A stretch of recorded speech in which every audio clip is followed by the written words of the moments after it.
নমস্কার বন্ধুরা, live and cooking চ্যানেলে সবাইকে স্বাগত জানাই। দেখো আবার আজকে একটা রেসিপি নিয়ে চলে এলাম। দেখো একটা শোল মাছ ধরা হয়েছিল পুকুর থেকে। আজকে শোল মাছের আমি অনেক রেসিপি খেয়েছি, কিন্তু আমি যে আমশোল করেছি সম্পূর্ণ নিজের মতো করে এটা করেছি, সেটাই তোমাদের সঙ্গে শেয়ার করছি। মাছটা প্রায় 600 গ্রামের মতো ছিল। সেটাকে কেটে কুটে ভালো করে পরিষ্কার করে ধুয়ে নিয়েছি। নিয়ে এর দাগাগুলোকে নিয়েছি, নিয়ে নুন আর হলুদ মাখিয়ে রেখেছিলাম। এবারে এই মাছের পিসগুলোকে ভেজে নেব। দেখো পরে তেল দিয়ে মাছগুলোকে ভেজে নিচ্ছি, উল্টে পাল্টে ভেজে নেব। তবে এই আমশোল করতে গেলে মাছ খুব বেশি ভাজার দরকার নেই, মোটামুটি ভাজতে হবে, একদম হালকা না ভাজলে হবে, একটু সামান্য হলে দেখো এইরকমভাবে ভেজে নিতে হবে। এবার ভাজা হয়ে গেলে মাছগুলোকে আমি তুলে নেব। তা বন্ধুরা, আমশোল এই সময় গরমের সময় আমও পাওয়া যায়, আর যদি শোল মাছ পাওয়া যায় একবার করে দেখবে খুবই ভালো লাগবে, এবং গরম ভাতের সঙ্গে তো দারুণ লাগে।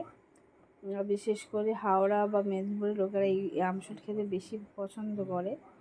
দেখো বাকি যে মাছগুলো ছিল, পিসগুলো ছিল, সেইগুলোকেও আমি ভেজে নিচ্ছি। তা বন্ধুরা, এই আমশোল কিন্তু সম্পূর্ণ আমি নিজের মতো করেছি। যদি এই রেসিপি তোমাদের ভালো লাগে তাহলে অবশ্যই লাইক করে দিও, কমেন্ট করো, শেয়ার করো। আর যারা চ্যানেলে নতুন আছো তাদের যদি এই রেসিপি ভালো লাগে অবশ্যই সাবস্ক্রাইব করে পাশে থেকো। আর যারা ফেসবুক থেকে দেখছো তারা চ্যানেলটাকে ফলো করো। দেখো, তা প্রথমে আমি পেঁয়াজ বাটা আমি দিয়ে দিলাম। পেঁয়াজটাকে একটু বেটে নিয়েছিলাম সামান্য, দিয়ে যে মাছ ভাজার তেল ছিল তাতে একটু ভেজে নেব।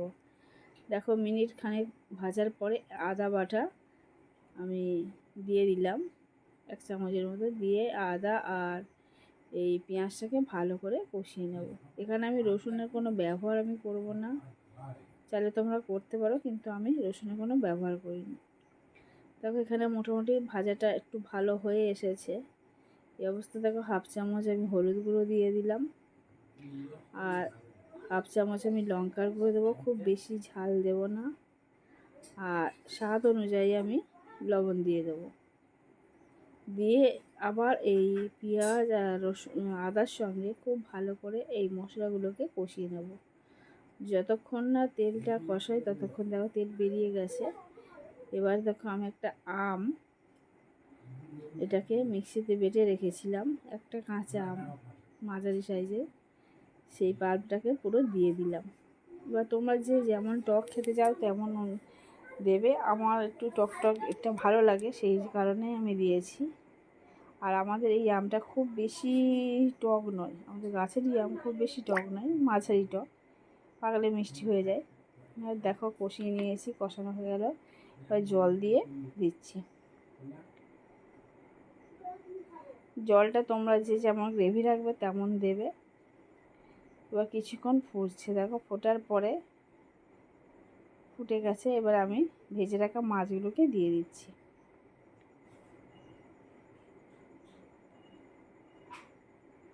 মাছগুলো দেওয়ার পরে আমি আরও মিনিট 4-5 এটাকে ফোটাবো। আর এই রান্নাটার ব্যালেন্স আনার জন্য আমি চিনি দিয়ে দেবো। চিনিটা খুব বেশি আমি দেবো না, কারণ আমাদের এই আমটা বললাম বেশি টক নয়, সেই কারণে আমি দেখো অল্পই চিনি দিলাম। এবার তোমাদের আমের যেমন টক ভাবটার ওপর নির্ভর করে তোমরা এই চিনিটা দিও। আর খুব বেশি মিষ্টি দিতে ভালো লাগবে, একটু টক টক খেতেই ভালো লাগে। দেখো হয়ে এসছে বন্ধুরা এই রেসিপি, এই আমশোল। যদি তোমাদের এই রেসিপি ভালো লাগে তাহলে অবশ্যই আবার বলছি লাইক করে দিও। দেখো গরম ভাতের সঙ্গে খুবই ভালো লাগবে। এই গরমের সময় আম ফুরিয়ে যাওয়ার আগে অবশ্যই এই আমশোল একবার করে দেখো। আমি আমার পদ্ধতিতে করেছি, আবারও বলছি যদি ভালো লাগে অবশ্যই লাইক করে দিও। আজকের এই পর্যন্ত, আবার নতুন রেসিপি নিয়ে চলে আসবো। ততক্ষণ ভালো থেকো, সুস্থ থেকো।